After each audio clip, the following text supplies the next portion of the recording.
Tila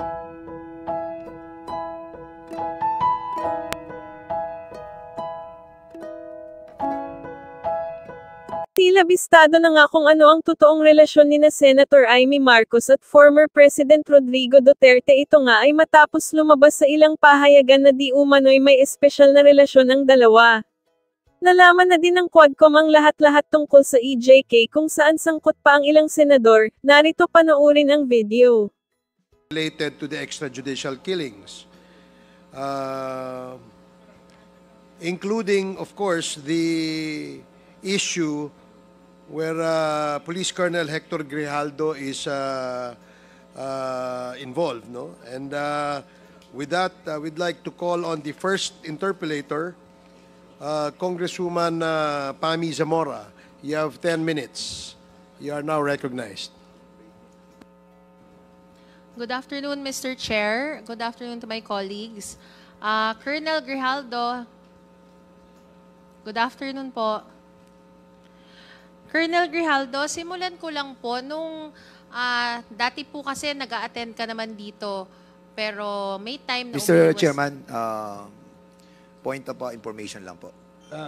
With the indulgence of Yes. Congresswoman Zamora, yes, what is the point of information? Since the good gentle lady will be starting to ask Colonel Hector Grijaldo, this representation wish to inform this committee that we will be inhibiting ourselves. Yes. No?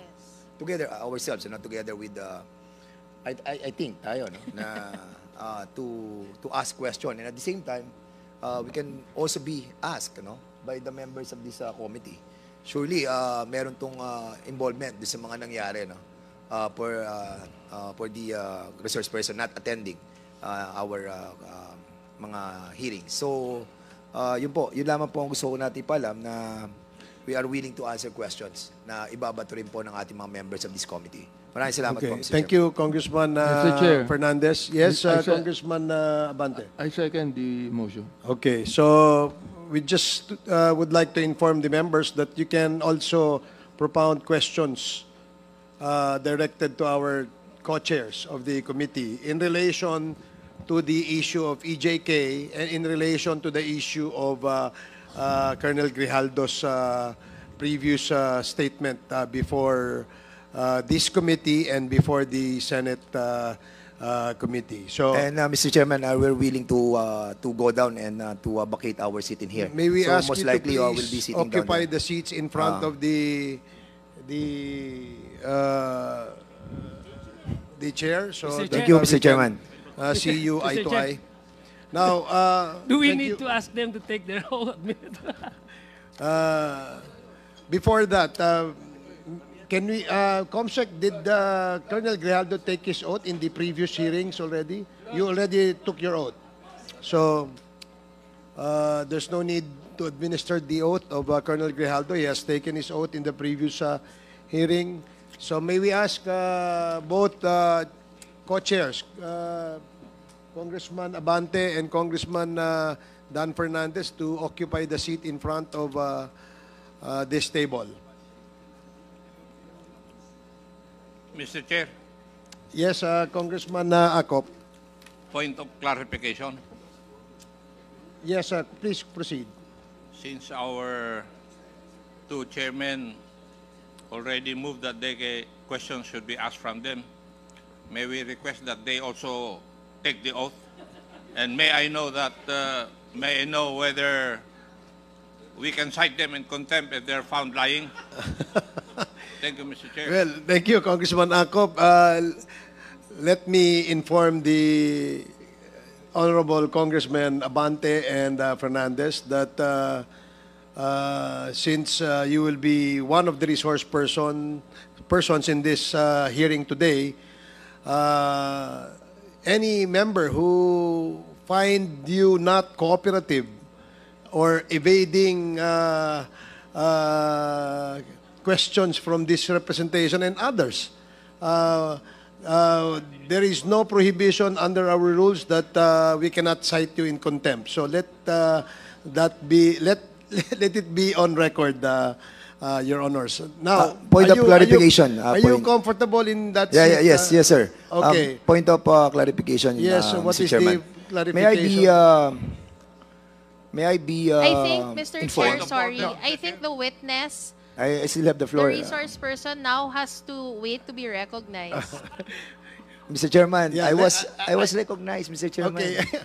No, really, no joke.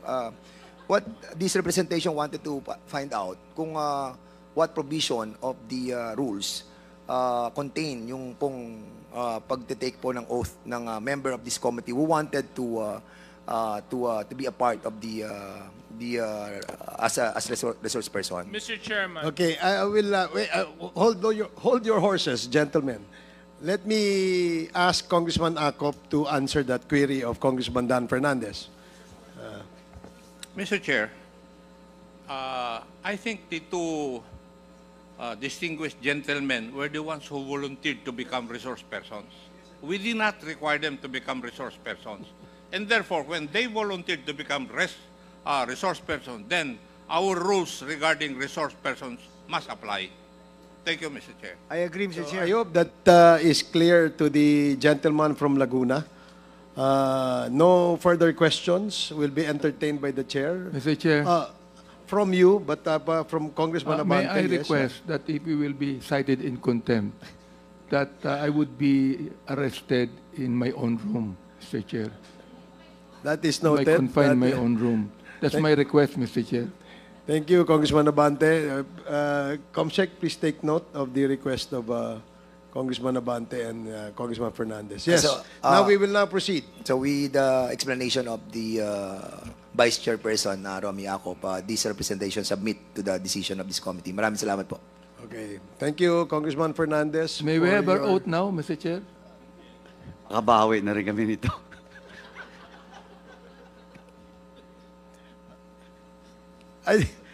Okay. Comsec, please administer the oath of the two distinguished gentlemen, members of the honor of this 19th Congress. Do you swear to tell the truth, the whole truth, and nothing but the truth in this congressional inquiry, so God may help you? Sir, the oath has been administered. Thank you, Comsec. Thank you, Congressman Fernandez and Congressman Abante. Now we will proceed with the interpellation of Congresswoman Pami Zamora. You have 10 minutes. Once again, good afternoon, Mr. Chair, and I'd like to also greet our two new resource persons. Welcome to the committee. Ang tatanungin ko ngayon, Mr. Chair, I'd like to address my questions kay Colonel Grijaldo. Colonel Grijaldo, natatandaan ko dati nung nag-attend ka pa dito at nabigyan pa yung committee ng pagkakataon na matanong ka, sinabi mo na nung June 28, 2016, ay nag-attend ka ng isang meeting sa DPWH building kasama ang classes 1996 and 1997 ng PNPA. Tama po ba yun? Yes, Your Honor. Okay, kasama mo dito sa meeting na to, Mr. Chair, si Colonel Ray Nagarma. Tama po ba yun, Mr. Chair? Nandoon po si Colonel Garma, Your Honor.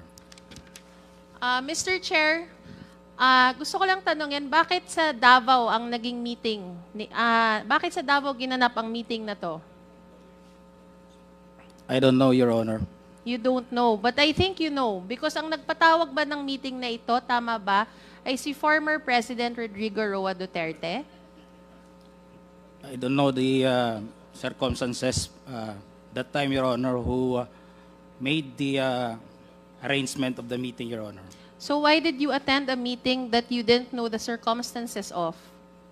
Yes, Your Honor, I was having my schooling. No, I'm officers. asking you, bakit ka mag-a-attend ng isang meeting na hindi mo naman alam sino ang nagpa-meeting at kung ano ang pakay ng meeting? Your Honor, allow me to give my premise on the circumstances. All right. It happens while we were on our schooling at Mintal, Davao City. And during that time, Colonel Garma and some other of my classmates, Colonel Belela, and all other Class 97 were undergoing a officer's senior executive course that time. And there was some talks among the officers that there will be a gathering on that place. So that's the only thing that we know that time. All right. And so I'd like to ask, in this meeting, was the former president present? I have seen the president that time, Your Honor. I have seen the president at that time. And June 28, 2016, that would be 2 days bago siya manumpa para maging presidente natin. And that would be 3 days before he would assume office. Tama po ba yon? I could not recall, Your Honor, the... Mr. Chair, ano ulit yung natatandaan ko yung campaign slogan dati ni PRRD? It was very, alam nating lahat yon. Ang campaign slogan niya ay change is coming. Colonel Grijaldo, ano ba yung sinasabing change ni former President Rodrigo Roa Duterte? 'Di ba, yung change na yon ay to reduce the crime rate, to reduce criminal activity in the country. Am I correct? I don't know the political agenda at the time of the election, Your Honor. And in fact, on his very, very last political rally before he won the presidency, there is a very famous quote na, in fact, kumalat siya hanggang sa international news outlets. Sa BBC, nandun nakasulat, sinabi ni former PRRD, "Forget the laws on human rights. If I make it to the presidential palace, I will do what I did as mayor. You drug pushers, hold up men and do nothings. You better go out because I'd kill you," he said at his final campaign rally. "I dump all of you into Manila Bay and fatten all the fish there." Narinig mo po ba to, Colonel Grijaldo? No, Your Honor. That time I was busy on our schooling because it takes 1 year for us to finish the executive course. And as confirmed by the former president himself,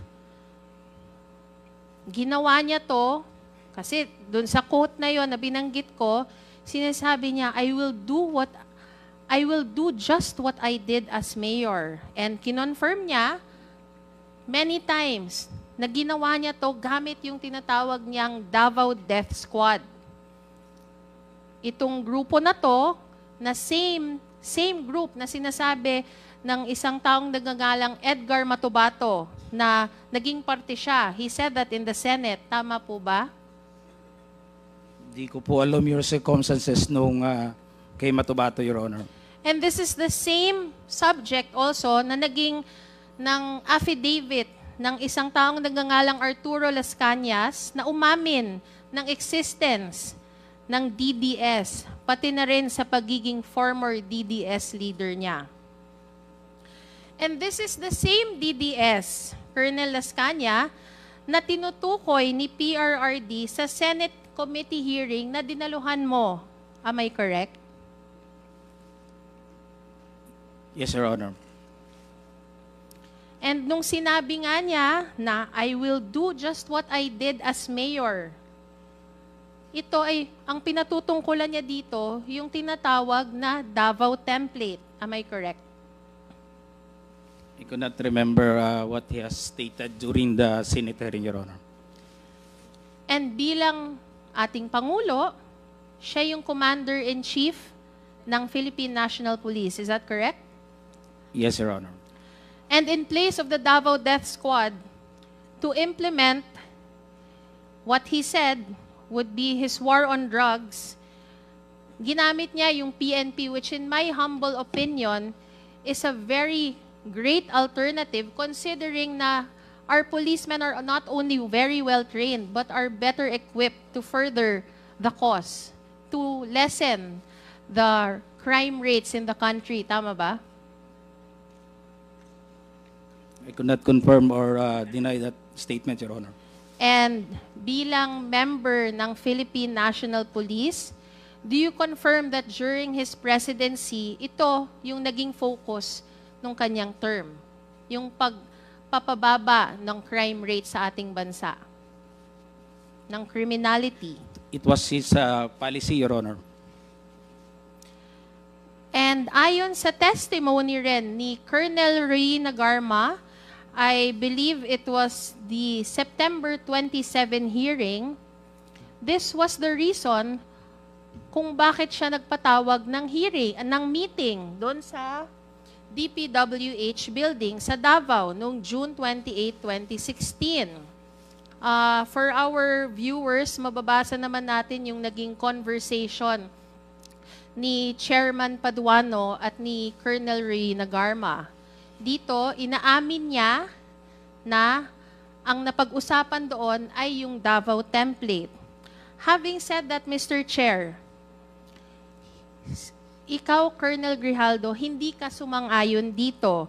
Dahil sabi mo, in the same hearing, nung ikaw na yung tinatanong, sinabi mo na you could not confirm the statement ni Colonel Garma. Am I correct? In fact, I think we can also show the same, the conversation that occurred in that hearing. Yes, Your Honor. It was not been discussed during the time. Sinabi mo na you cannot confirm, sabi mo, I could not confirm that, Mr. Chair, na napag-usapan yon. Yes, Your Honor. Pero tama ba na inaamin mo na nandun ka sa meeting na yon, Colonel Grijaldo? It's not a meeting, Your Honor. I was It's there a just bonding? to be present together with my classmates, Your Honor. So what do we call it? That was a courtesy call, Your Honor, where we're Courtesy call. called together with some of the officers. Okay. But we don't know what is the topic for that meeting or a gathering, Your Honor. So having said that, it's either one of two things, Mr. Chair. Either A, kasi hindi naman pwedeng parehas kayo nagsisinungaling ni Colonel Garma. Sinabi ni Colonel Garma na yun ang napag-usapan, sinasabi mo na hindi yun ang napag-usapan or hindi mo ma-confirm na yun ang napag-usapan. So para sa akin, it's either one of two things. Una, napag-usapan yung Davao template, pero wala ka doon nung napag-usapan yon. Or pangalawa, Mr. Chair, ay nandun ka nung pinag-usapan yung Davao template, pero ayaw mo aminin, kaya sinasabi mo na you cannot confirm this statement because you are under oath, and you still are under oath, and you didn't want to perjure yourself. Am I correct? No, Your Honor. That's the facts that really happened that time that I witnessed, Your Honor. So, sino sa inyo ni Colonel Garma yung nagsasabi ng totoo? I will not confirm nor deny the statement of Colonel Garma, Your Honor. Parang di ako nasagot. Pero, Mr. Chair, inaamin mo, nakakilala mo si Colonel Garma. Yes, Your Honor. She was my classmate in the academy, and we've been assigned in the Region 11. Okay, if we take, kung tinatanggap natin yung sagot mo na you cannot confirm if that conversation happened, and Colonel Garma confirms that the conversation happened, bilang malapit kayo ni Colonel Garma and considering na very, very critical yung pag-implement ng Davao template nationwide, hindi nyo man lang napag-usapan ba to ni Colonel Garma? Hindi ba yun parang contrary to human experience na hindi nyo siya napag-usapan? Hindi ba kayo parating magkasama ni Colonel Garma? We have that relationship, Your Honor. I mean, magkaklase kami.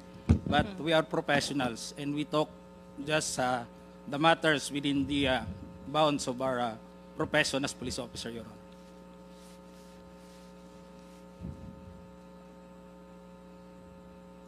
Pero 'di ba so that was June 28, 2016.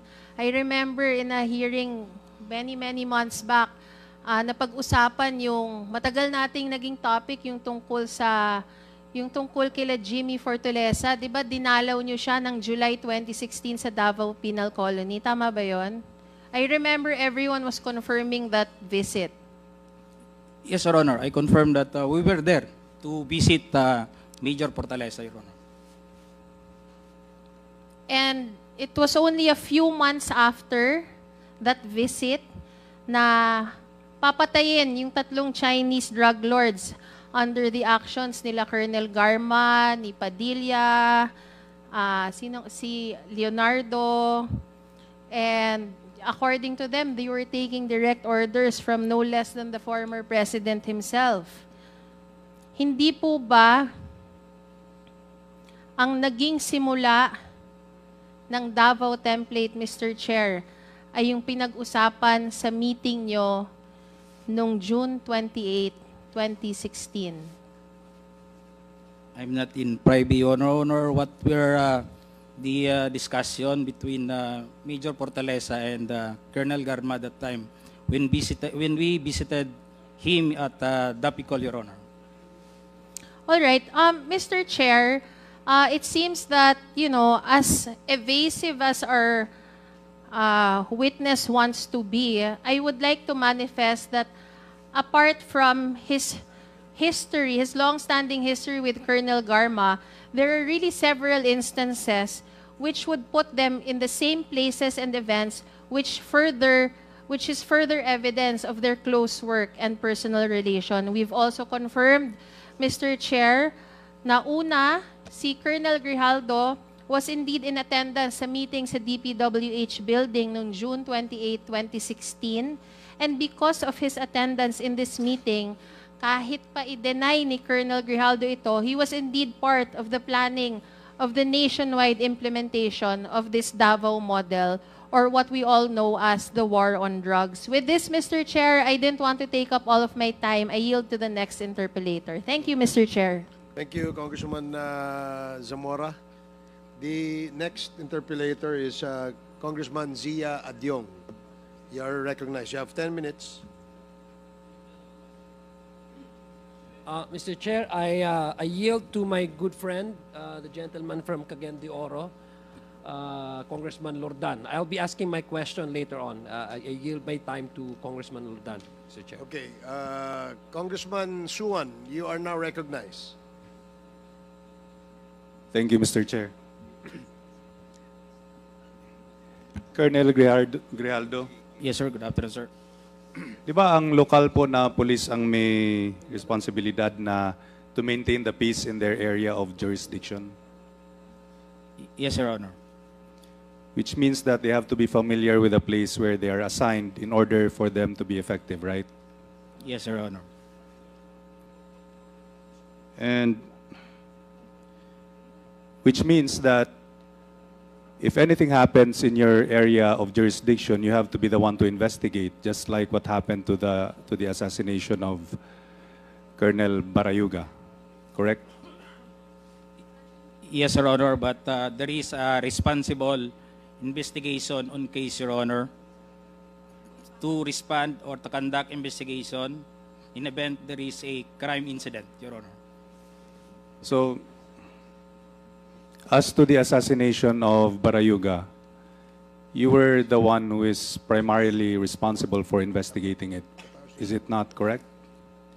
As part of my command responsibility, Your Honor, I'll take on supervision on my investigator on case for that demise of police Brigadier I'm sorry, you General were the Barredo, Your lead Honor. investigator? There is a designated investigation on case, Your Honor. And I'm only supervising, and I could not intervene or influence my investigator on case for that incident, Your Honor.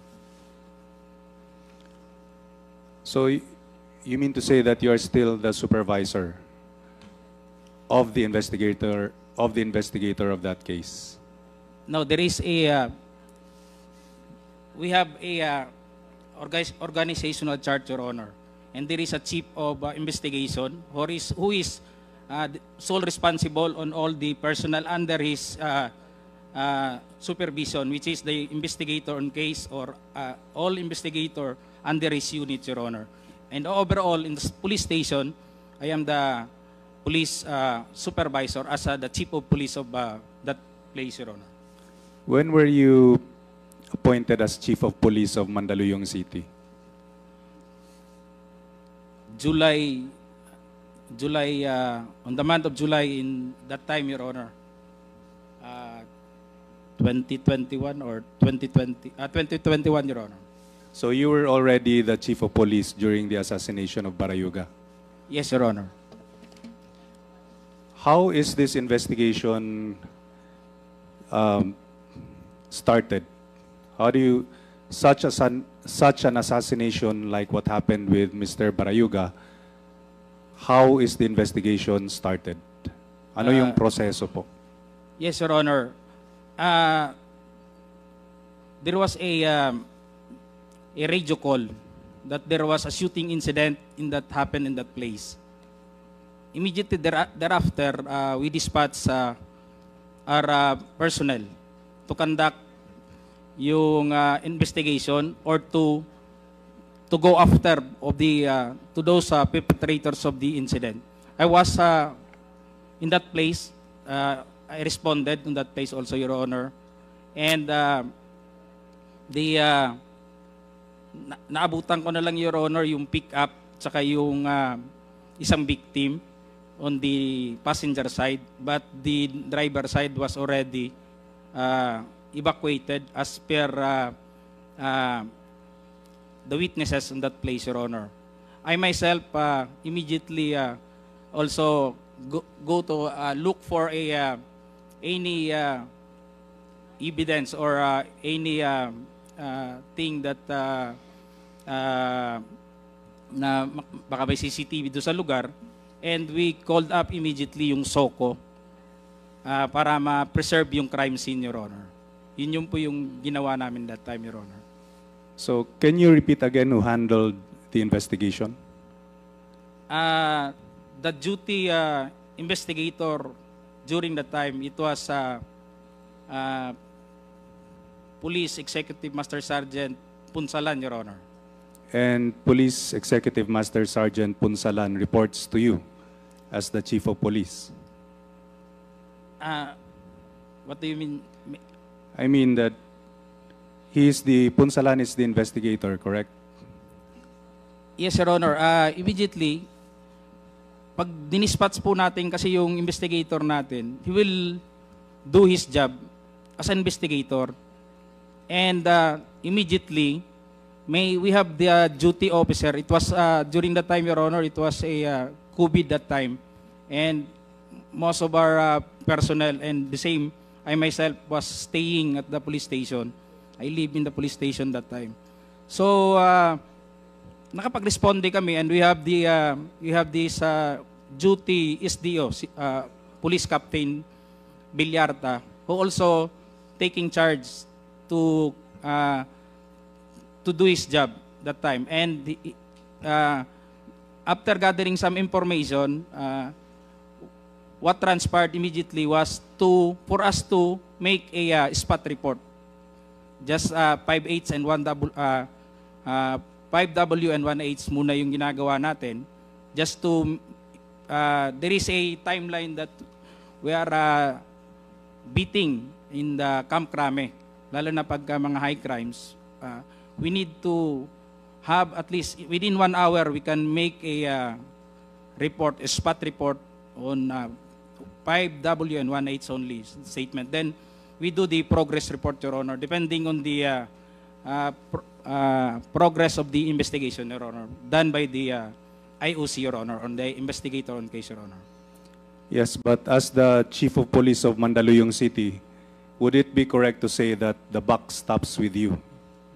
Which means na ikaw yung may final word sa investigation?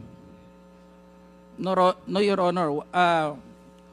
What the investigator have done, or ginawa niya, Your Honor, yung ginawa niya yung report, kung ano yung niya, Your Honor, yun yung statement, Your Honor. I could not influence or give or to influence doon sa statement na gagawin niya. Kasi it will not make, or we cannot pero give justice doon sa investigation Colonel natin, Grijaldo, Your Honor. paano ito natapos tong investigation na to? Your Honor, sinong on that nagpasya na itigil yung investigation? No, Your Honor. Allow me, Your Honor, to elaborate further dun sa nangyari during the the incident happened July 30. On the next day, nagkaroon na ho tayo, sir, ng immediately thereafter, there is a creation of a Special Investigation Task Group, or SITG, which is to unearth yung mga other evidences, or sino yung madidiscover natin kung sino yung perpetrators that time of the incident. But nagkaroon ng consensus or consolidated effort with the district unit. So ang nag-assume ng overall control ng investigation is the SITG, Your Honor. And that time, I was just only a member of the SITG, Your Honor. So yung nangyari, parang napunta na yung investigation sa SITG instead of sa iyo. It's not me, Your Honor, to do the investigation. Just only the IOC, Your Honor, who is responsible. At the same time, Your Honor, it was carried on the SITG group. The investigator that time on the incident, the same investigator being appointed on the SITG, Your Honor.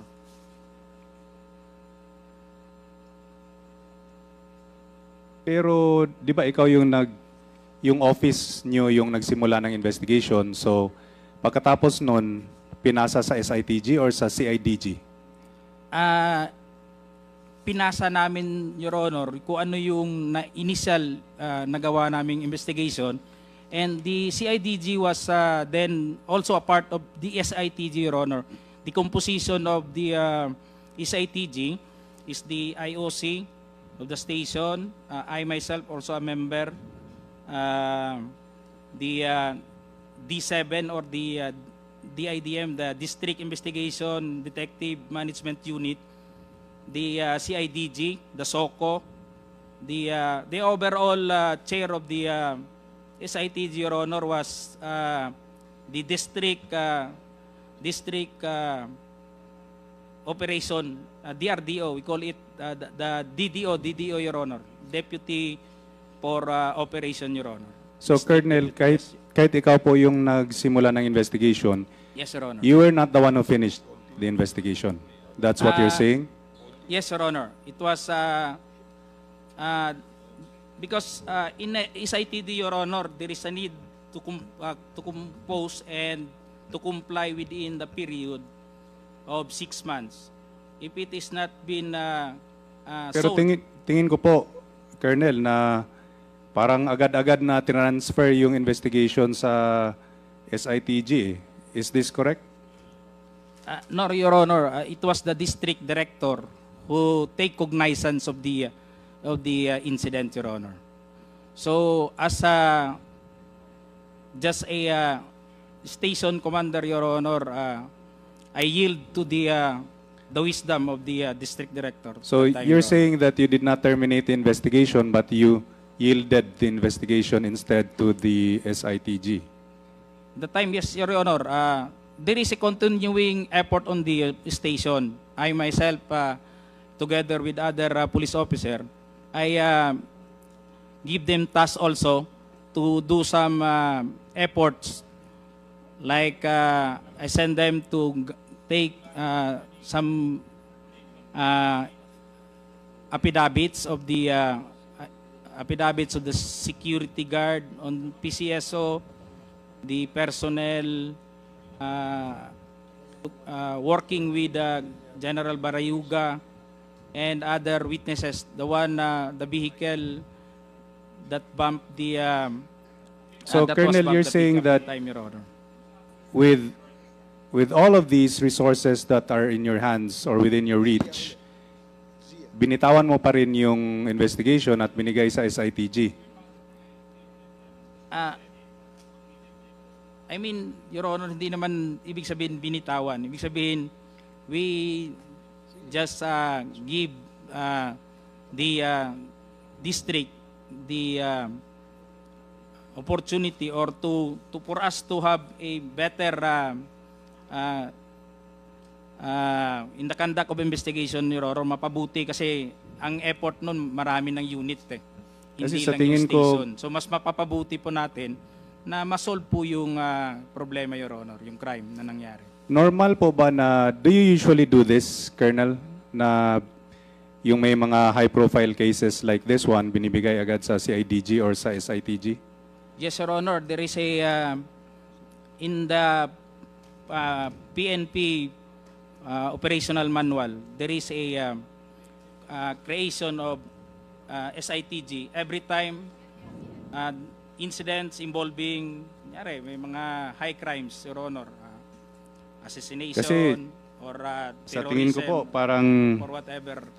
This is very concerning because parang pinapasa mo yung trabaho nyo na dapat ikaw yung gumawa, especially this investigation into the murder of Barayuga. I think that's irregular, Colonel Grijaldo. And gaya ng sinabi mo kanina, yung mga local police yung nasa pinakamagandang position to investigate crimes such as this because they are the ones with the most familiarity with the area. And now you're saying that it is normal procedure for you to just pass it on to the SITG. I find this really concerning and baka may personal na interest ka kung bakit ma-terminate agad yung investigation regarding sa pagpaslang kay Barayuga. Ayon sa PNP National Police, sa Philippine National Police Internal Affairs Service, may ongoing investigation ba regarding this sa pagpatay kay Barayuga? IAS? Your Honor, we've been charged before the Internal Affairs Unit. And so you were charged yes, Your by Honor. the IAS? Yes, Your Honor. We have a administrative complaint for us, Your Honor. I have here with me the charge sheet.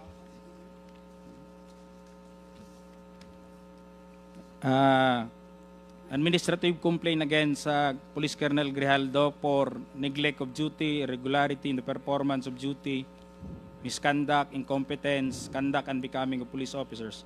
We already submitted our counter affidavit on this incident, Your Honor. When was that case filed by the Internal Affairs Service of the PNP? We made to do the counter affidavit, Your Honor, last September, Your Honor. Would you agree with me that the Internal Affairs Service would not have filed this case kung wala naman silang makikitang o nakitang anomalous or irregular activity during the investigation, di ba? Hindi ko naman ma-question yung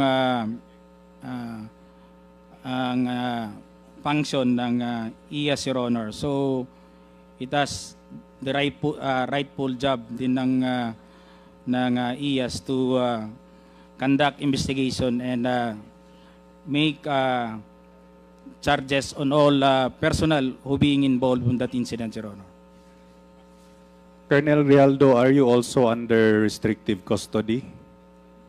And were you relieved from your post from the PDEG, PNP Drug Enforcement Group, because of the anomalies uncovered during the investigation? No, Your Honor. I was still with the PDEG that time. And that time when the Internal Affairs Service filed this administrative complaint against you, you were still with the PDEG? yes, Your Honor. How about now? Are you still with the PDEG? We are not on a restrictive custody, Your Honor. It is a administrative. We still reporting to the PHAW, Your Honor. It is a admin holding unit, Your Honor. Ang kinuha lang po sa amin na ano, Your Honor, is that we don't have a position to perform, Your Honor. At ang mga... So would it be correct to say that you are being investigated right now by the IAS? Yes, Your Honor. We have submitted already our counter affidavit, Your Honor. And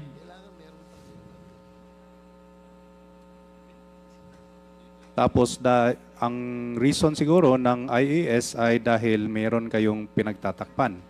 Is that correct? Is that one of the reasons for this investigation by the IAS? hindi ko po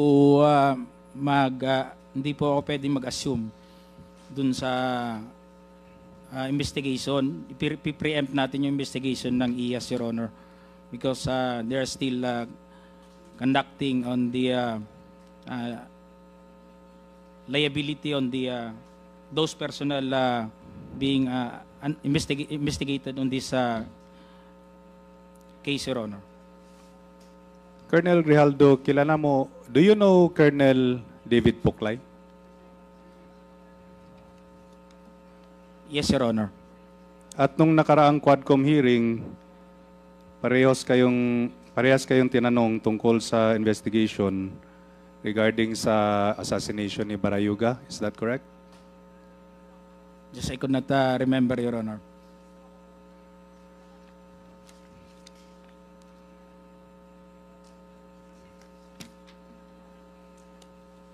Do you remember that you were asked regarding the findings of the SITG?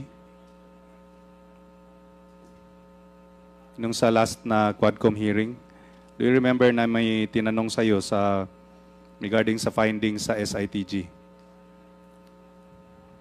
Your Honor, hindi ko na matandaan, Your Honor, kung natanong po ako regarding do sa result ng SITG. Because as far as I know, Your Honor, the investigation conducted by the SITG was turned over to CIDG, Your Honor, after a period of 6 months, Your Honor. Do you remember na yung tinanong ka tungkol sa mga natuklasan yung posibleng motibo, ang sagot mo noon ay dalawa lang ang natuklasan yung motibo, di ba? Na work-related or personal grudge. Do you remember that? Yes, Your Honor. Okay.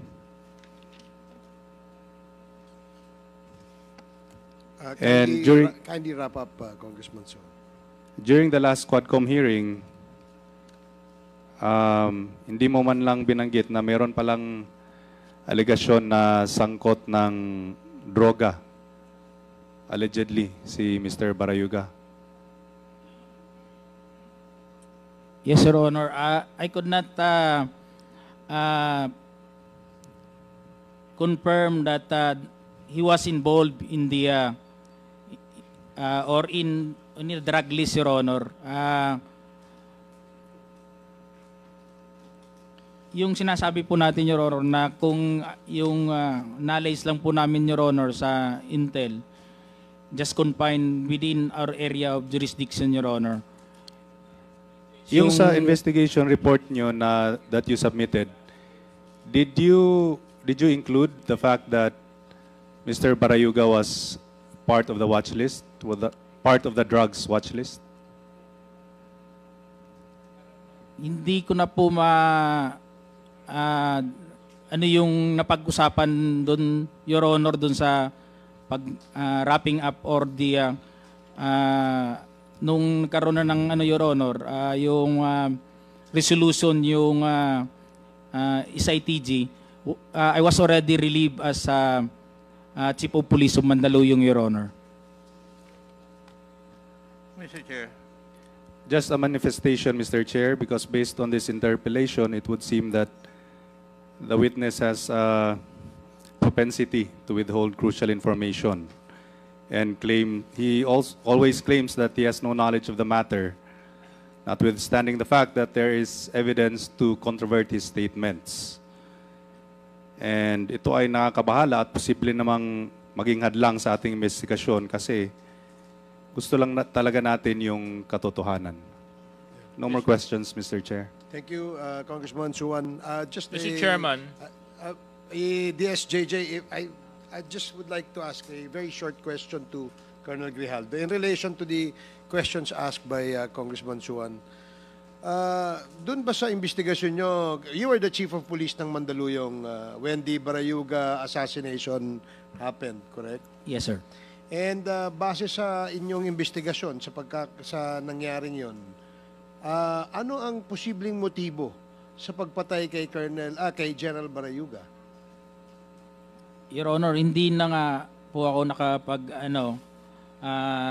na-discuss during the ng SITG report because I was not already that time. On whose orders the SITG was formed? Is it the Chief of Police or somebody higher than you?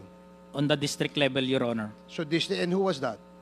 The district director, Your Honor. And he was the district director at that time? Just I could not remember the... Posible naman, Colonel, hindi mo matandaan yung immediate superior mo. Just I'll check, Your Honor. I'll check. I'll give you 30 seconds. Please check. Yes, Your Honor. Check ko lang, Your Honor. No, hindi naman kapani-paniwala na hindi mo matandaan kung sino yung superior mo. If you're trying to cover up for someone, do it in the most professional way, so to speak. I don't know if there is really a professional way to do that, but there is some semblance of cover-up.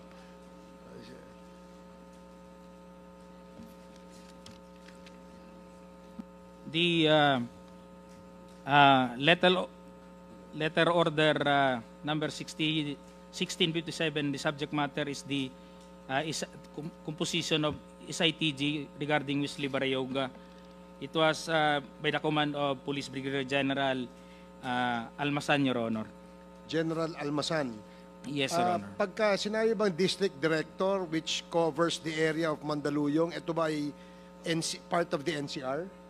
Yes, Your Honor. Pamarisan, Your Honor.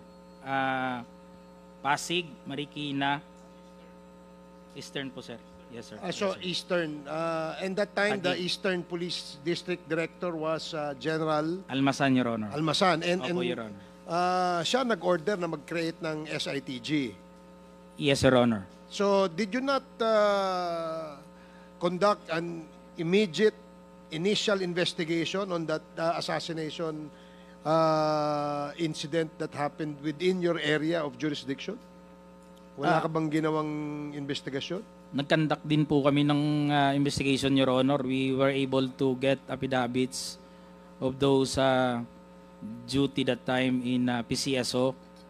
I was able to extract the CCTV on the fronting the crime scene, Your Honor. So what is shown on TV yung sa side Yeah, Your so Honor. You have there another... was an establishment, Your Honor. Meron kang another video? Ano, Your Honor? It was only the CCTV that time on the establishment on the side, Your Honor. Okay. Yeah. And what was the finding? What was your findings in your initial investigation? Yung inano namin, Your Honor, yung perpetrators, Your Honor, sinundan namin yun, binacktrack din namin. Umabot hanggang dun sa Guadalupe, yung CCTV ng MMDA, Your Honor. We have taken also CCTV from And, MMDA. What was the conclusion of your, what were your findings? Anong findings nyo? Anong motibo sa pagpatay sa kanya? We were on the personal grudge, Your Honor, and work-related, Your Honor, that time na-establish namin. Then it was forwarded, Your Honor. It was taken by the SITG already in the Did you district put level. in your report that he was involved in the drugs, or was he involved in the drugs watch list? Did you put that in your report? Just I could not remember, Your Honor, if it was put on record or on the investigation report done by the investigator or the IOC, Your Honor. Sige, I'll yield the floor to Chairman. DSJJ first and then Congressman Adyong. Yes, DSJJ. Congressman Adyong, okay lang. This will be very short lang. Mr. Chairman, I just want to ask for clarification. Why are our two chairmen serving as resource persons to our discussions regarding Colonel Grijaldo? Is it because a certain incident happened? The both Chairman Abante and Chairman Dan Fernandez voluntarily volunteers to be a resource person with regards to the incident that happens allegedly as a Hearing. To tell truth, but nothing but the truth. So help me God. Correct. Sinabi niyo po doon na hindi po kayo magsisinungaling at pawang katotohanan lamang po ang ibabahagi po ninyo doon sa hearing. Yes, Your Honor. Naalala niyo po ba ang sinumpaang salaysay na binasa ninyo doon sa hearing na yon? Yes, Your Honor. I will stand by my statement in the Senate under oath, Your Honor. And I would like to invoke my right for self-incrimination, Your Honor. Okay. Although that right is not absolute, Colonel Grijaldo, insofar as those statements were said under oath and minutes of the Senate are public documents. In fact, ang dami pong nakapanood nun. So, we will take your statement as what it is. Yes, Your Honor. Okay. Ngayon, ang nakakabahala po doon sa bahagi po ninyo, Colonel Grijaldo, ay naibahagi po ninyo doon sa statement ninyo na meron pong 2 miyembro ng mababang kapulungan ay di umano ay inudyok ka, kinausap ka, at para pang tinatakot ka na magsabi ng mga bagay tungkol sa issue ng EJK sa Pilipinas. Tama po ba yun? Your Honor, I would like to stand by my statement in the Senate under oath, Your Honor, and I would like to invoke my right for self-incrimination, Your Honor. Okay, but you have already stated your statement. So, Comsec, meron po ba tayong kopya nung affidavit ni Colonel Grijaldo? Your Honor, I apologize, we have not secured a copy of... But I think the very resourceful Chairman Akop will allow me to...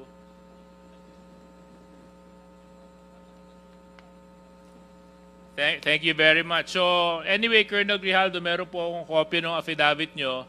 At ito naman po ay pinaninindigan po ninyo. Tama po? Yes, Your Honor. Okay. Maraming salamat.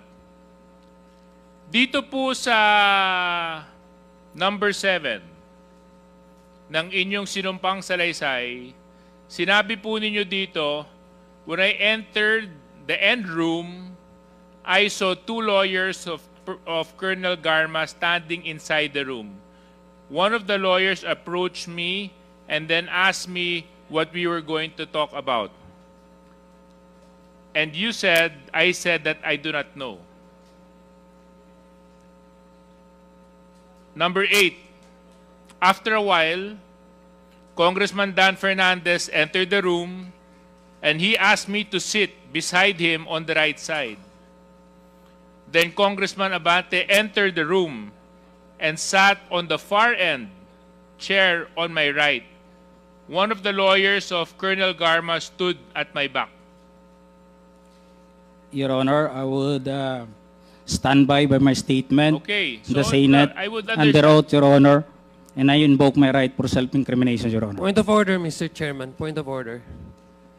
What is the point of I don't see any reason why our guest keeps on invoking his right against self-incrimination when Deputy Speaker J.J. Suarez was not asking him anything incriminating. He was just merely reading a portion of his affidavit. So I don't like, Mr. Chair, that this committee, that our resource person may impress upon the public that we are here to corner him and to incriminate him. Please, tigilan mo yan.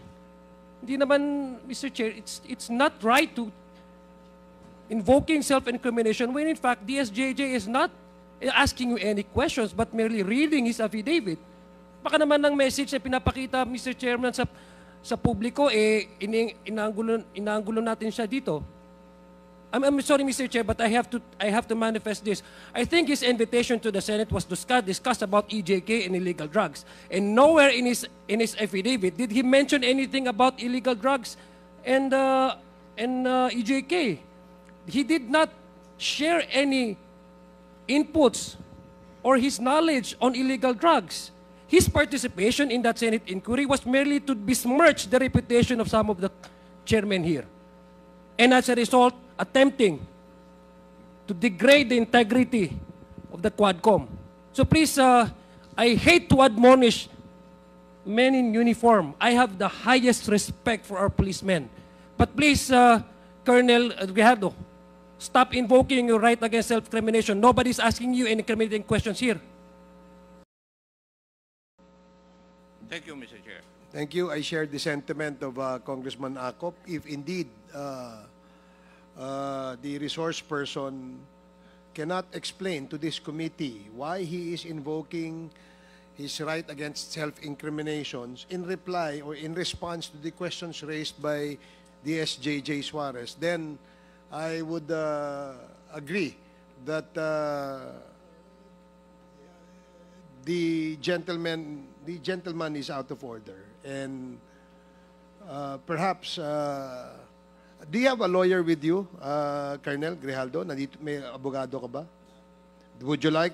Wala po, Your Honor. Do you want us to provide you a lawyer? No, Your Honor. Because your lawyer or lawyers that we can provide you will assist you on telling you what your rights are in this committee hearing. So, gusto mo ba mag-provide kami ng abogado? No, Your Honor. So, you will answer and reply to the questions of the members. Now, DSJJ? Yes, Mr. Chair, maybe another opportunity we can provide to the resource person. Colonel Grijaldo, kung kayo po ay hindi komportable, dahil nga maraming nanonood at nasa publiko po ang hearing na ito, would you want or would you request for an executive session so that you can divulge the details and the truthfulness to the affidavit that you executed in the Senate hearing? No, Your Honor. Okay, so therefore we can proceed, Mr. Chair. Please proceed. So, Colonel Grijaldo, matanong ko lang po, ano po ang nag-udyok sa'yo para i-execute tong affidavit na ito? Just I have said, Your Honor, during my opening statement in the Senate, it was Tuesday. We have a hearing here on Tuesday, and we ended up on the Wednesday on the event of the Typhoon Christine. And as I have said, I go back to my home, and dinibdib ko po yung nangyari sa akin, Your Honor. And I never told this to my wife that time for 2 days. Until such time on the Friday, I was informed by the PHAW that I'll be attending a Senate hearing.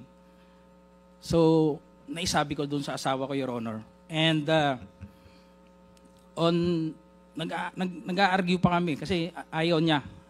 Ako kasi gusto ko na may sabi. And sabi ko, we have to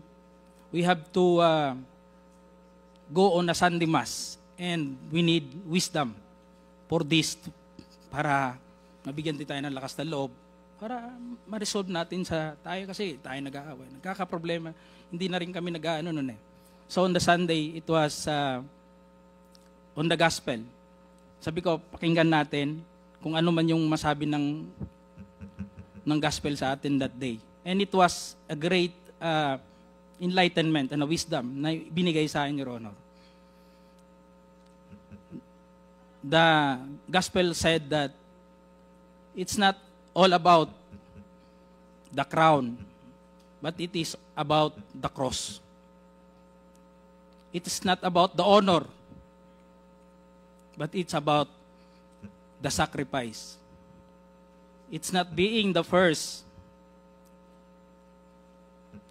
but being the last. It's not being the great, but being the servant. Sabi ko sa asawa ko, bakit naibigay sa atin to? We have to, and to sum up that, Your Honor, ang sinabi nung pare, sabi niya, it's not about the experience. Because yung experience kasi natin sa buhay, it may be good or bad. But it's all about the lesson learned that time, Your Honor. So I have that courage, and even my wife submitted to my decision. And on the next day, pumunta na po ako yun. Nandun po yun, nag-narrate, ginawa ko po yun, sinulat ko po yun. And it was on that mass that time that it is a Sunday for the PDLs. It was a Sunday for PDLs. Sabi ng pare, we have to give dun sa mga brothers natin na nakukulong. Hindi ko nga akalain na I would be the one also to experience that nung sinabi ng pare. So, that's all, Your Honor. That is all that happened, Your Honor. Well, oftentimes we need experiences to encourage us and to push us to search for the truth. So I hope this hearing is one of those experiences for you, Colonel Grijaldo. Dahil ang layunin lang naman po natin dito ay hanapin gaano man kahirap ang katotohanan. Yun lang naman po ang hangarin natin. Wala nang iba. At kaya nga po yung dalawa po nating kinatawan na binanggit mo sa affidavit mo ay pansamantalang tumayo at umalis bilang chairman just to show that we are fair in handling this very sensitive issue.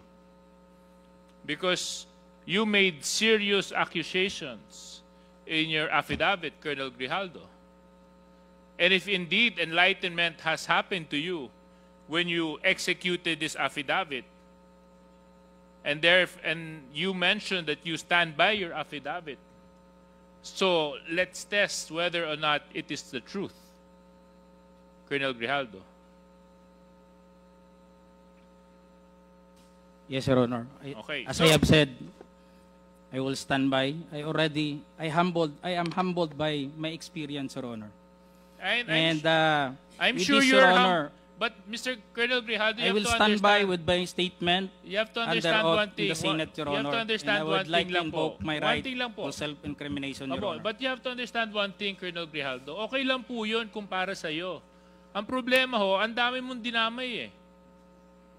Kung para sa'yo lang yon, hindi sana natin gagawing issue to eh.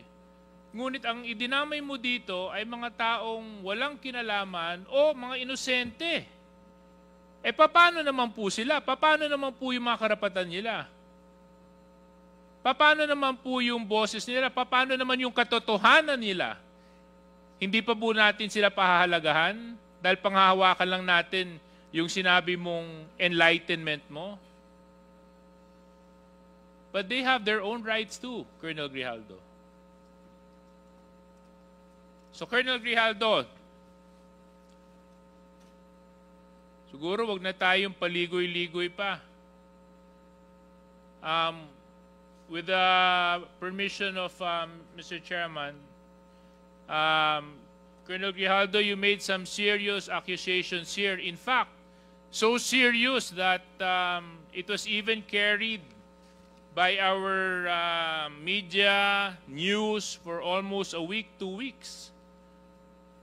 And because of your accusations, you've tarnished the very reputation and integrity of the committee and the House of Representatives. Things that I will not allow dahil ito pong posisyon na inuupuan namin, ay ito po ay posisyon ng tiwala na ipinagkaloob sa amin ng taong nagtitiwala sa amin. At kailanman hindi ako papayag na may mga tao na magdudungis at magtatapon ng kasinungalingan para sirain ang integridad ng trabaho ng House of Representatives at syempre ng komitibang ito. So Colonel Grijaldo, sinabi mo po dito sa inyong sinumpang salaysay that you were persuaded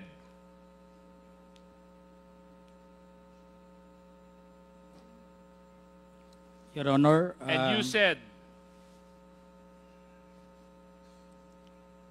ikaw naman, Colonel, ganito lang yan. Alangan namang walang insidente o mangyayari sa panahon na yon.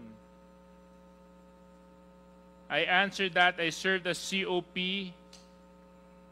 Chief of Police in Mandaluyong during COVID-19 pandemic, and there were less crimes committed and we did not receive any reward from anyone. I added that we only received funds as additional MOOE support fund for the Peace and Order Fund of the LGU. But dito po sa earlier part, sinabi mo that you were persuaded. Is this true, Colonel Grijaldo? Your Honor, I will stand by my statement in the Senate under oath, Your Honor, and I would like to invoke my right for self-incrimination, Your Honor. That is out of order. Let it be of record that the statement made by this resource person is out of order. Please continue, Congressman Suarez. Number 17, sinabi nyo dito, I then respectfully told Congressman Dan Fernandez that anyone can debunk my statement if I confirm the testimony of Colonel Garma about DDS in 1999.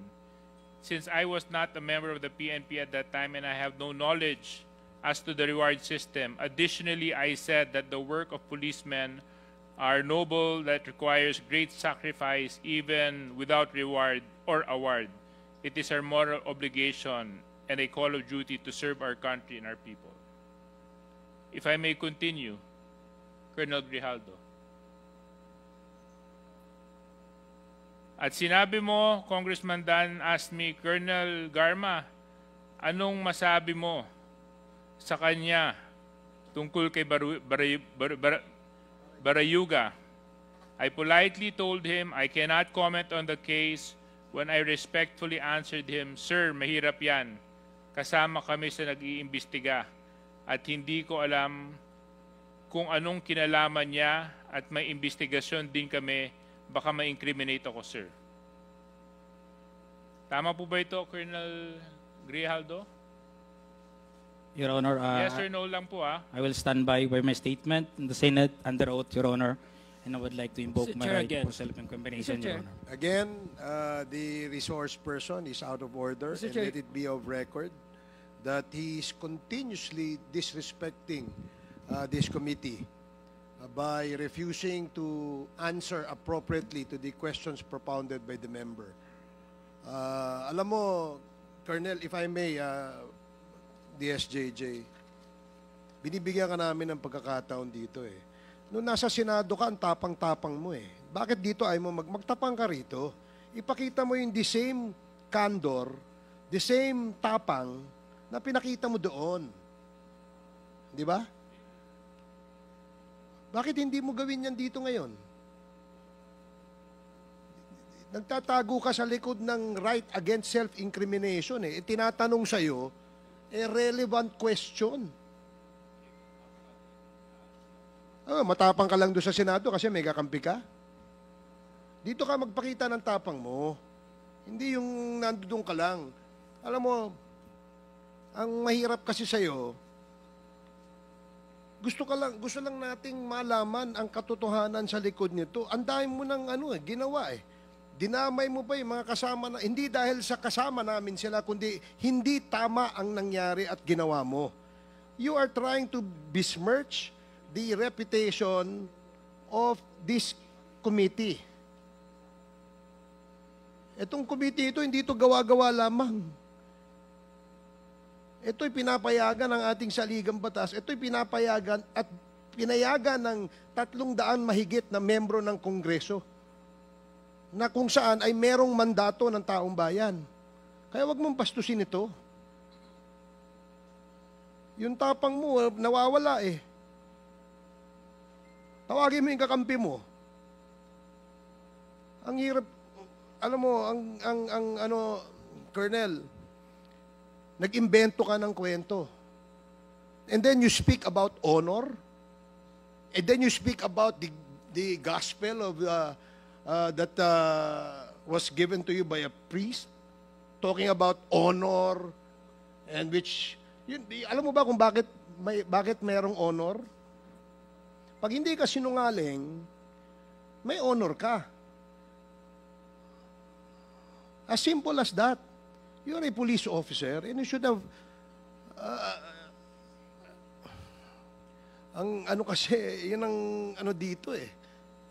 Anyway, DSJJ, you can continue. I totally understand the frustration of our chairman. In fact, it is the same place where I'm extracting my frustration from. No?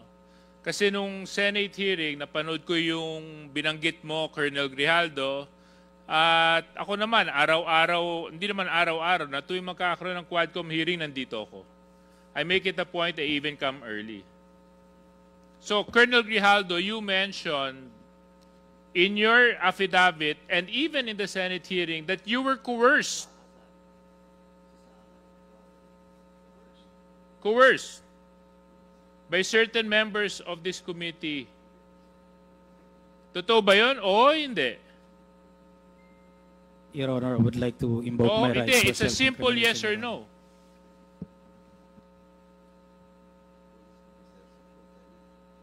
Mr. Chairman. Yes or no? Yes or no? Yun lang po yun. Sabi mo, truth, di ba? Your Honor, Sabi I would mo, like to invoke my enlightenment, right diba? to self-incrimination, Your Di ba Honor. sinabi mo, gospel truth, di ba? When you talk of God, there's only right and wrong. There's nothing in between. You want to talk about honor, Colonel Grijaldo? Kung gusto mo, Colonel Grijaldo, mag-usap tayo tungkol sa integridad ng isang tao, ang pagsabi ng katotohanan is the simplest way to show honor. Na hindi ka nagtatago at hindi ka nagsisinungaling. Kasi we're talking about serious issues here, Colonel Grijaldo. Isipin mo, mga EJK victims ang nandito. Libo-libong taong namatay nung panahon ng nakaraang administrasyon. Buhay ng Pilipino ang pinag-uusapan natin dito. So, Colonel Grijaldo, babalikan ko lang. Totoo ba? Oo, hindi. Na merong pumilit sa iyo na magsalita na hindi naaayon sa katotohanan dito sa Quadcom. Your Honor, I would like to invoke my right for self-incrimination, Your Honor. Mr. Chair, point of order. What is the point of order, Congressman Ako? The resource person has not answered my question a while ago, and he's still invoking his right against self-incrimination, which is improper. Even the Supreme Court decisions say so. You're just telling me your ignorance of the law. You cannot invoke your right against self-incrimination. Tell me if you have a criminal case against you regarding this issue. Galing ako sa serbisyo, iho, pero nakakahiya ka. Thank you, Mr. Chair. Pag ako na magtatanong, sasagot ka. Dahil isasite kita in contempt again. Thank you, Congressman Sir Chair. Akop. Sir Chair, just a quick I'm surprised why he became an officer. Yes, just want to... Are you done, DSJJ? Just a last point lang, Mr. Chair, kay Colonel Grijaldo. Before Congressman Adjong, I know naman may good friend is very generous with his time. Colonel Grijaldo, sa maraming pagkakataon na inimbitahan ka ng Quadcom, pagkatapos mo magsalita sa Senate, hindi ka nagpakita. At ang dinadahilan mo ay meron kang left shoulder injury. Tama po ba yun? Yes, Your Honor. Was that incriminating, Colonel Grijaldo? Was that answer to your shoulder incriminating? Hindi naman, di ba? Ang dinadahilan nyo, kaya hindi kayo nakakadalo, dahil maya't maya po kayo ipinapasok sa Pasig Hospital dahil nag-undergo po kayo ng therapy sa inyong kaliwang balikat. Tama po ba yon, Colonel Grijaldo? I have my left shoulder operation, Your Honor. You have your? Left shoulder operation, Your Honor. So inopera din po kayo? Yes, Your Honor. Okay. Tapos, Colonel Grijaldo, ang nakakapagtaka po, yung ilan sa mga pinadala nyo pong mga dahilan kung bakit hindi po kayo makakadalo ay nanggaling sa isang klinika na matatagpuan sa isang mall. Bakit hindi po orthopedic doctor ang nag-issue ng medical certificate ninyo kundi isang clinic na matatagpuan sa isang mall?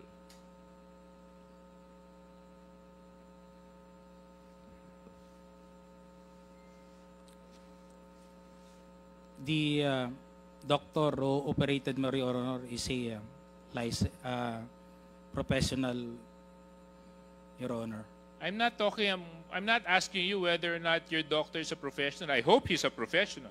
Yes, Your Honor. Because if he wasn't a professional, then may God be with you because he conducted surgery on you. Yes, Your Honor. So thank God he's a professional. But Yes, I'm not Your Honor. asking the qualifications of your surgeon. I'm asking kung sa sobrang laki ng dinadala mong problema sa inyong kaliwang balikat at kinailangan po itong operahan, bakit isang klinika sa isang mall ang nag-issue ng medical certificate mo at hindi isang orthopedic surgeon? That is not a clinic, Your Honor. It is a hospital, Pasig Hospital, that responsible in giving the medical certificate, Your Honor. I suggest, Colonel Grijaldo, you refresh your memory. Kasi yung isa sa mga una mong pinadala sa amin ay nung amin pong sinearch yung address, mall po ang location niya. So again, Colonel Grijaldo, I'm asking you, it's not too hard. Sasabi lang po kayo ng katotohanan. Kayo po ba nung panahon yun ay umiiwas dito dahil nakapagsalita kayo sa Senado? Colonel Grijaldo? No, Your Honor. It is a necessary, Kasi kung Your Honor, to have my operation, Your Honor. Kasi kung hindi And po I kayo... am suffering a pain on that time, Your Honor. Oh. Because this happened during my cadetship, Your Honor. And during that time, there were no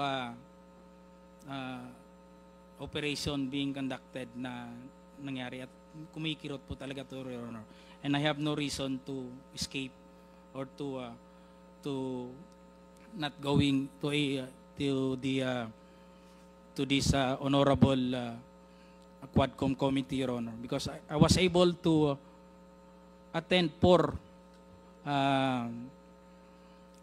Quadcom hearing, Your Honor, and I was already giving my statement, Your Honor. Opo. Yes, you were attending. In fact, I would see you in the back. Kaya nga nagulat ako nung nakapagsalita ka ng mga hindi makatarungang mga statements at nakapagbitaw ka sa Senado nung nagkaroon ng hearing doon. Nagulat na lang po ako pagkatapos niyo po magsalita doon, bigla na lang po naging unavailable na kayo. Bigla na lang sumakit ang balikat ninyo. At bigla na lang kinailangan na maoperahan ang balikat ninyo. May Your Honor, it will incur considerable amount, Your Honor, for the payment of the operation, and I'm still contemplating to find money for that operation, Your Honor. And I was been confined on that hospital. The option was given was to relieve the pain, was only to have therapy. And I asked the doctor for that period na hindi pa ako maka-attend na sabi ko, i-therapy lang muna, Doc. Then, kung makapag-produce na ako ng considerable amount for the payment of the operation, alam mo, Colonel Grijaldo, I will submit for an operation, Your Honor. Kayo po ay isang police officer. Kung nandito lang sana si Congressman P.M. Vargas, sasabihin niya po sa iyo, papakita niya yung 2 tornilyo niya sa balikat niya. At sinabi niya, pagkatapos po ng operahan siya at lagyan ng tornilyo sa balikat, kinabukasan nagtrabaho na po siya. Kaya yung sinasabi po ninyong konting dislocation at konting operation at naging dahilan para hindi po mag-attend sa mga Quadcom hearings, medyo nakakapagtaka po yun. So anyway, Mr. Chair, I would give my time and to the other interpellators. I would just like, Mr. Chair, to request na sana matapos na po natin itong topic ni Grijaldo and the 2 Kongs so that we can move forward with the other EJK issues. Because it's something that we need to resolve immediately so that we can benefit from the wisdom of Congressman Benny Abante as chairman and to whatever Congressman Dan Fernandez can contribute to Quadcom, Mr. Chair. Okay, thank you, Congressman Suarez. The next to interpolate is Congressman Adyong. You have 10 minutes. Thank you very much, Mr. Chair. It will not take me 10 minutes to ask my question. In fact, this is a follow-up immediately after the question of Congressman Lord Dansuan. Just to zero in on the issue of why it took for the district police to create the Special Investigation Task Force. Kasi doon po yung nag-intriga sa akin. Tama po ba, I will not discuss anything about your affidavit, Colonel. Just want to ask you straight questions, and I hope you will not invoke your right against self-incrimination. Now, is it correct that when the Barayuga murder happened, that was during your time as the chief of the Mandaluyong City Police? Yes, Your Honor. And immediately after, when the murder took place, on the same day, you all immediately conducted an investigation. Is it correct? Yes, Your Honor. And sino yung head ng investigative team na ito? Kasi parang hindi ho kayo, sabi niyo po sa committee ito ay hindi kayo yung directly na nag-imbestiga, but you rather form a team and you had assigned or delegated someone in your office or in your police district to handle the investigation. Tama po ba? Sino yun? No, Your Honor. It is the duty investigation because we are on a duty basis, Your Honor. Every day there is a duty investigator to be available in any incident happen to respond for that. So makatuwid, you're in the office, you ordered, and there's a duty investigation, meaning sila yung nag-respond doon sa crime scene, sila yung nag-collect ng mga, kung ano man yung mga ebidensya na makokolekta nila. You mentioned also about CCTV, at sila yung gumawa ng report na yon at binigay sa iyo. Tama po ba? Yes, Your Honor. It was the duty SDO, Your Honor, to make a report to the district, Your Honor, because we are on a hierarchy, Your Honor. No. I'm asking you, Colonel, from the very start, gusto ko lang maintindihan yung regular process of investigation. So nangyari itong krimen, pak, pinatay. Nakita natin yung video, yes, di ba? Sir. May bumarel, may nga assailant unidentified, di ba? So, pumunta doon yung mga tao mo, sila yung nagkolekta, I don't know, pumunta ba ang SOCO, nagkolekta sila ng mga ebidensya, and then yung kinakolekt nila, nireport nila, sinubmit nila sa'yo. Tama ba yung aking pagkakaintindi yung proseso? The spot report, Your Honor, is given to the duty SDO, Your Honor. Okay, so the spot report, hindi pa tapos yan, ha? Hindi pa conclusive, hindi ba? Only relevant information, the 5W and 1H, Your Honor. Oo. And then immediately, it will be sent through to the operation of the district Not unit. directly to you? No, Your Honor. Why? Because we have some delegated officer that time, Your Honor, responsible to send the report, Your Honor. So in terms of hierarchy, Mr. Chair, just want to be clarified. In terms of hierarchy, you're the chief of Mandaluyong City Police. Yes, Your Honor. Before it reaches a much higher level, it has to go pass through your office, hindi ba? Minsan kasi, Your Honor, pagka chief of police ka, Your Honor, you have to supervise only. There is a duty SDO and a duty investigator. So sila yung nag-aano po ng report, Your Honor, and they just inform me about the incident. But at that time, Your Honor, I was there also in the incident. So just to read on the report being submitted, to be submitted to the district level. So do you mean to say that all of the murder cases that are being investigated ay nagka-create sila ng special investigation task force na diretso sila sa district na hindi na sila pupunta sa iyo? Is that what you're telling us? Hindi naman lahat ng murder cases, Your Honor, nagkakaroon ng SITG. What made the Barayuga case? Because did you request for the creation of special investigative task force? Because I don't medyo nahihirapan kong intindihin kasi kayo po yung police chief, hindi ba? So everything that happens in your territory or area of jurisdiction, it must pass through to you before it reaches a much higher level. Yes, Tama Your po. Honor. Is that, yes, Your Honor. Tama po yung aking Yes, pagkakaintindi. No. Itong Barayuga murder case, supposedly, ang frontline, of course, I give it to you. Ang pupunta talaga dyan ay yung mga unang magre-responde, mag-iimbestiga. Diba? Hindi naman natin necessarily ang police mismo, chief of police. Kasi sa laki ng area of jurisdiction mo, hindi naman lahat ng barangay dyan o kung saan mismo nangyari ang murder, halimbawa, yung crime of sin, pupuntahan mo, tama po yun, hindi naman kaya yun. Yes, That's why you have to delegate. Yes. Now, but, before it reaches the level of, say, for example, district office, it must pass through to you. Di Yes, ba? Your Honor. Yes, Tama. Your Honor. So yun ang gusto ko maintindihan. Is this a regular occurrence? Like every murder case, meron ay nagka-create kayo ng special investigation task force?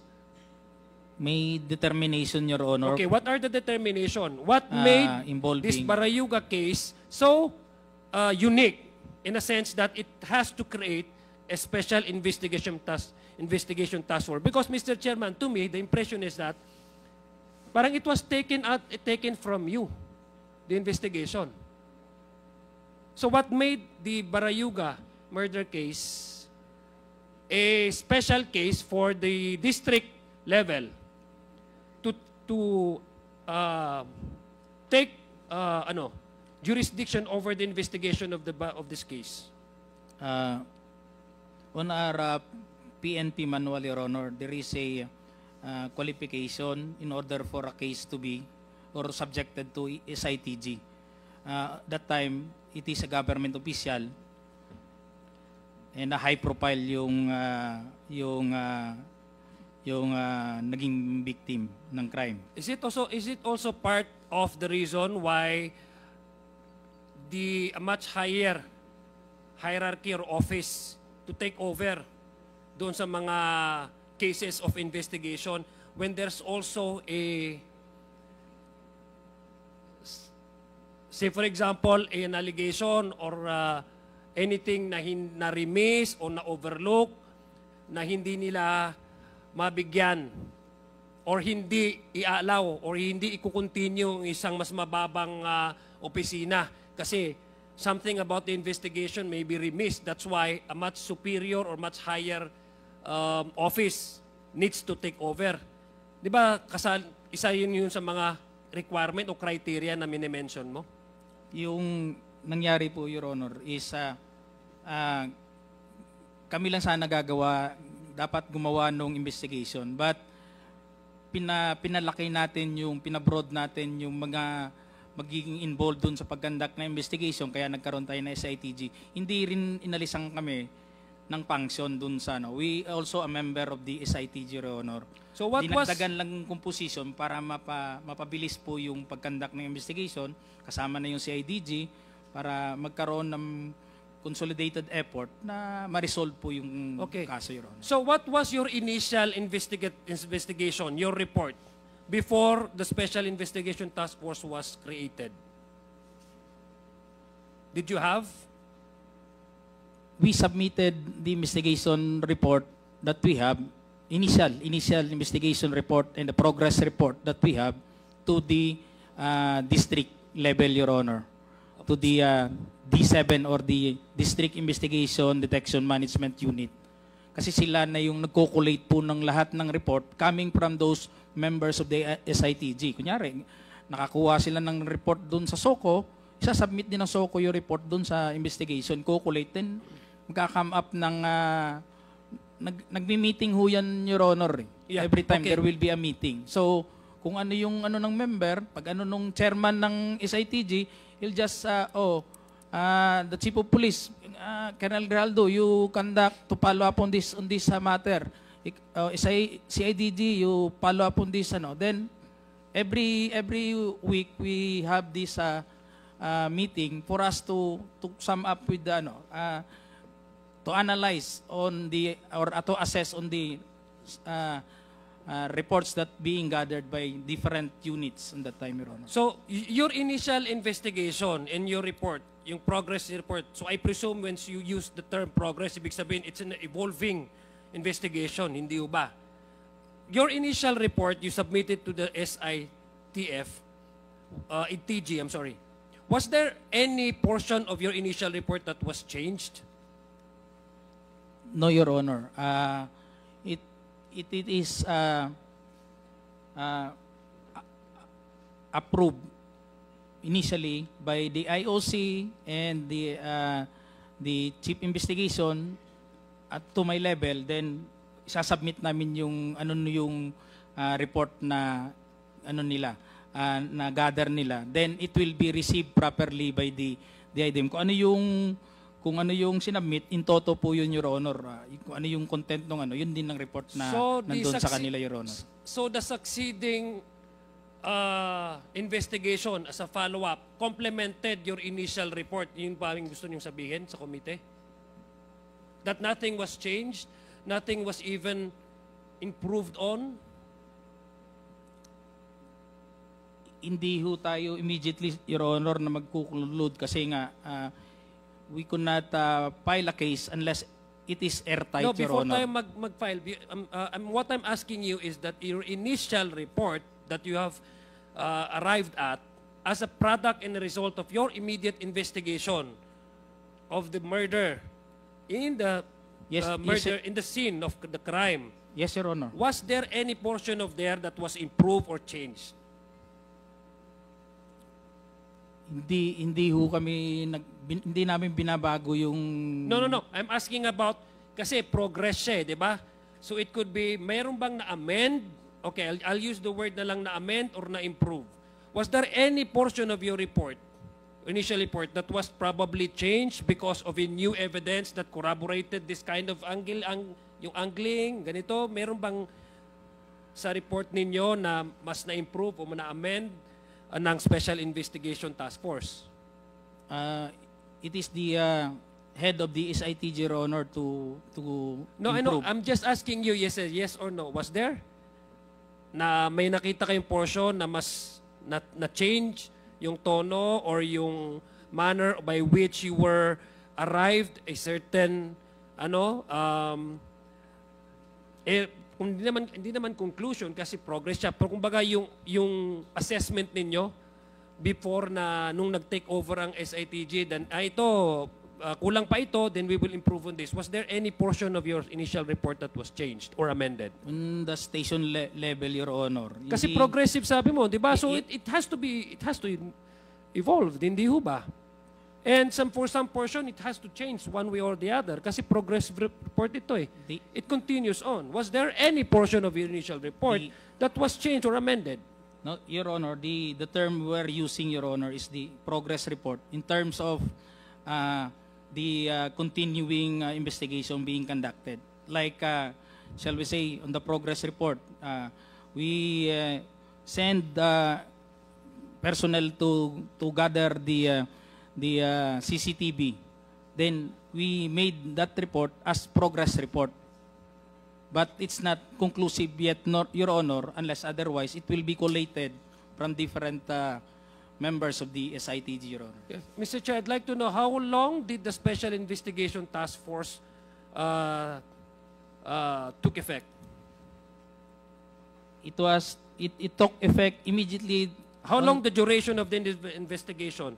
To have a resolution of the SITG, it needs 6 months, Your Honor. Then, if it is not been resolved, it will be turned over to the CIDG as a cold case, Your Honor. So, six months itong ginawa, yung effectivity ng Special Investigation Task Force. Yes, Your Honor. It was terminated after 6 months, Your Honor. How long did you conduct the investigation from your level before the creation of the Special Investigation Task Force? I think it takes 3 months on our station level, Your Honor. But it is continuing, Your Honor, because there is a IOC. No. How long was your initial investigation operated from your level? Until such time, Your Honor, na... How long? Don't give me abstract answer. How long? Your Honor, I'm not the IOC. I mean... No, how long did... Kasi di ba, may initial investigation kayong ginawa before nag-special task, before nag-expand, di ba? Kasi naging task force na eh. Sabi mo, pumasok ng iba-ibang agency. How long did you first took jurisdiction of the investigation prior to the expansion of the investigative body? How long? Your Honor, hindi naman kami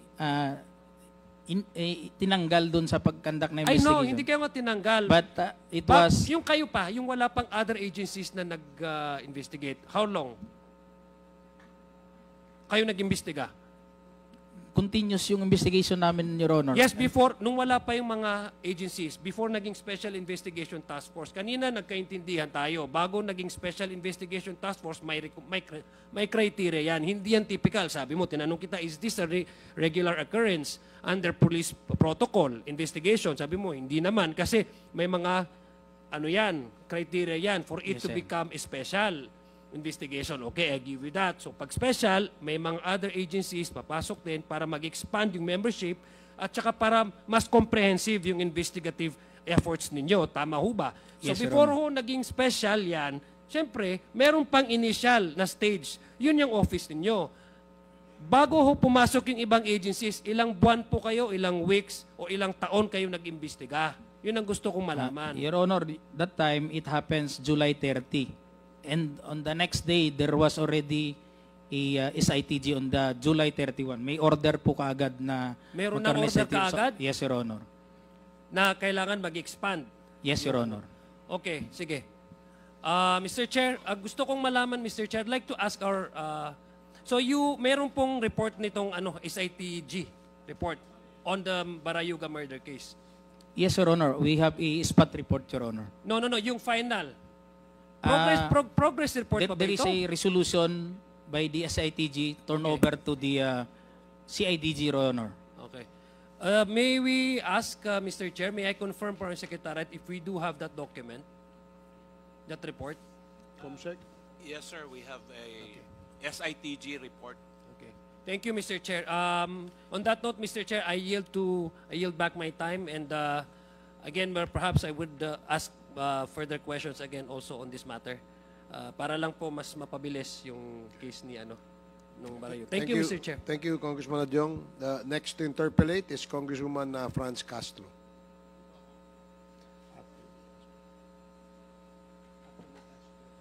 Mr. Chair, wala pa akong tanong kay Colonel Grijaldo sa other resource Yes, person po. they are all resource persons under the Okay, topic so- of extrajudicial killing. So, Okay, thank you, Mr. Chair. we can still go back to Colonel Grijaldo later if you wish. Mr. Chair, may tanong po ako kay Dr. Raquel Fortun related po doon sa mga several drug-related and activist-related EJK. So, Mr. Chair, Dr. Raquel Fortun, have you conducted autopsies to several drug-related and activist-related? Drug-related, war on drugs? Yeah. Yes, ma'am. I had the Tsaka- opportunity to actually perform autopsies on around 20 cases. Drug-related? Drug-related, and then... Activist-related? Activist-related, yes, several. Okay. What is the standard or regular procedure to be followed in conducting an autopsy? In an ideal situation, it is defined which deaths have to undergo what we call a forensic autopsy. And definitely in the cases we're talking about, they're violent deaths. They have to be investigated.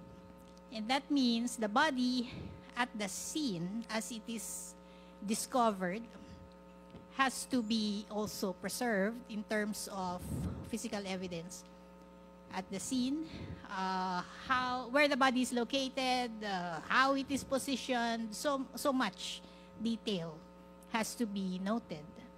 And then the body has to be carefully removed from the scene for a more detailed examination. And this is where the autopsy comes in. And when we do an autopsy, a forensic one, there is a very detailed external examination. There's a lot of documentation. We expect our findings to be questioned. There must be no issue regarding who is this person, so we address identity. Also, cause and manner of death, but this is better assessed when we next do internal examination. It really depends on the case. If you have a shooting victim, I would typically ask for x-rays, if only to make sure that there are bullets there or not. Okay. So it depends on the case. So pag sinabi po nating forensic autopsy, very detailed autopsy, tama po ba? Yes, ma'am. In terms of manner of death and cause of death, etc. The word forensic there means you have legal questions to address. Okay. And typically, you have to answer that there's no question, this is the person you are, the person is properly identified. Okay. What killed him, how did he die? Okay. Thank you, Dr. Fortun.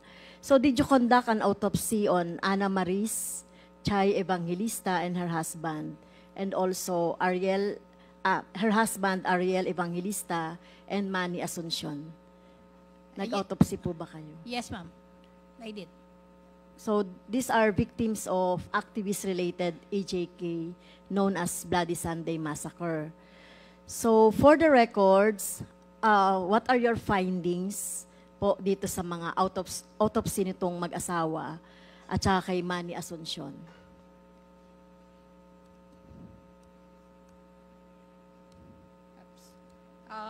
Well, for the record, these individuals were part of what was called in media as the Bloody Sunday, because on this particular day there were 9 individuals killed, and I was able to actually examine all 9. They were brought to me in the UP College of Medicine morgue, and just to summarize, the cases were examined from March 9 to March 13. Ito lang po, Dr. Fortune, sa mag-asawang evangelista po, tsaka kay Manny Asuncion. Ano po yung findings ninyo? I have already released the report, and if the committee or the Quadcom is interested or does not have a copy yet, I can provide. Because the details are here, I will have to, like for instance, starting with Ana Marie Evangelista,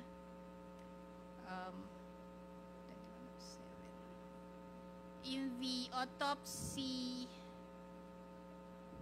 report I issued, she sustained several gunshot wounds to the trunk, particularly in the chest area, 2, 1 in the abdomen, and there were internal injuries. This is the most severe. She also sustained through and through or perforating gunshot wounds of the upper extremity in the right hand and the left forearm. And also, she had what I called projectile injuries, or small fragments. Foreign bodies entered the lower extremities as well, and some other parts of the body. Now, this is best correlated with the scene. What are these fragments? Are they from concrete, bullets? I wouldn't know because I had no access to scene findings, just the body. So dun po ba sa autopsy, Dr. Fortune, nakikita natin yung, siyempre alam natin, yung mga sinasabi niyo po na mga details, like for example, kay Cha at saka kay do sa asawa niya po ay gunshot wounds. Ito, di ba? Mga gunshot wounds po yung mga nakita natin. So, na-determine dyan kung ano yung trajectory noong baril na, or yung bala na tumama doon sa isang body. So, malalaman natin kung malapit, binaril, or malayong binaril. Tama po ba? When we say trajectory, this is the direction of the bullet as it entered the body. And this is actually descriptive. You're referring to a body standing upright, facing forward, palms forward. So it does not actually tell you how the individual was shot. Just by looking at the body, you have to address everything, like the scene findings, bullets, casings, blood spatter, totality of evidence. When you're asking about how far or how near the shot was fired, this is what we refer to as the muzzle to skin distance. And this is best assessed by looking at the entrance wound, because sometimes there are marks there, like smudging or soot, stippling, and so on. But again, in these cases, I had a lot of limitations. Like, for instance, they were all embalmed. And the embalmer would introduce changes like the injuries, like the entrance wound would be sutured, and that would damage the features there. Another limitation is these cases, I did not have access to all their clothes. Clothing should be part of the autopsy, and only some of them had their clothes on them. I think the spouses, Evangelista, Ana, and Mr. Evangelista had their clothes, but the others I did not. So what I'm saying is you have to make use of a lot of information. But if the bodies are not properly documented, preserved, and so on, that poses a lot of limitations. Okay, yung so ano po yung pinaka findings niyo po doon sa mag-asawa? So yung pagbaril po ay too close, yung pagbaril doon sa nakandak ninyong autopsy? Again, the details would be in the actual autopsy reports, but I don't think in any of the cases I was able to commit to range of fire or how far or how near the shots were fired at them. The most I could say were how many shots were fired, what parts of the body were injured, what could have been fatal. So you have that in your report? Nandiyan po yun sa report ninyo? Yes, ma'am. The details are in the reports. Mr. Chair, may we ask Dr. Fortun to submit the autopsy report po? Can you submit? Yes, ma'am, I can. I have PDF copies with me, electronic files, but if you want the actual signed copies, they're in my office. Based po doon sa trajectory or yung direction, sabi niyo po nung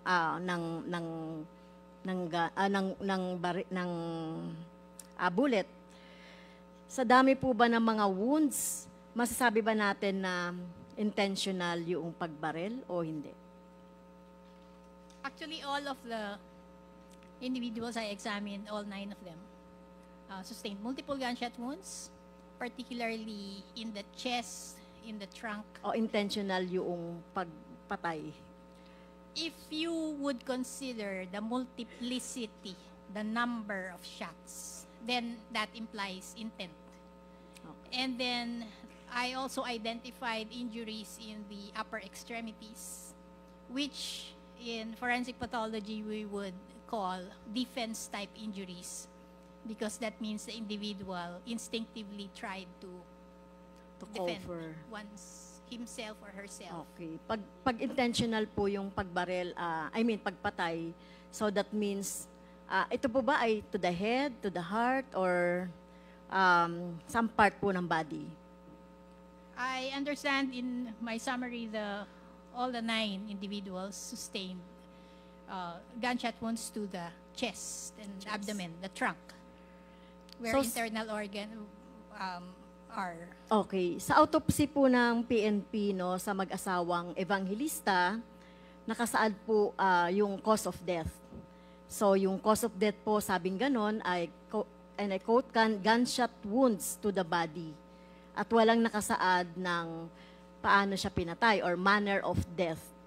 So tama po ba ito or sufficient na ito na explanation sa pagkamatay ng mag-asawa? In the death certificates issued by the medical legal officer in Batangas, the statement is general. Like for instance, for Ariel Evangelista, it's perforating the heart and lungs, gunshot wounds to the body, firearm discharge. Actually, the statement is wrong. But anyway, this implies that he was shot in the body, which injured the heart and lungs. And, if you do an autopsy, you can better explain what injuries were sustained. Like, same case, Mr. Evangelista,